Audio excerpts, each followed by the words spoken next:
Gender equality means treating everyone fairly, no matter if there's boy, girl, man, or woman. It's about giving everyone the same chances and opportunities to succeed in life, without unfair treatment just because of their gender.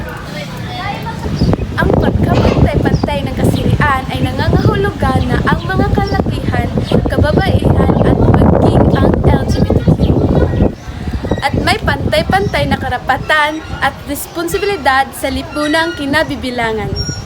Ang pagkakapantay-pantay na kasarian ay tungkol din sa pakikibahagi ng tungkulin sa ikakaunlad ng lahat.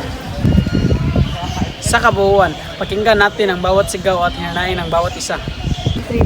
Itrato ang lahat ng pantay na mapalalaki, babae at LGBTQ man sapagkat ito ay tao din may pakiramdam at nasaktan. Sa karanasan, wakasan at diskriminasyon at karanasan, isulong ang gender equality para sa ating kapayapaan. Fall in love with the same vibes and same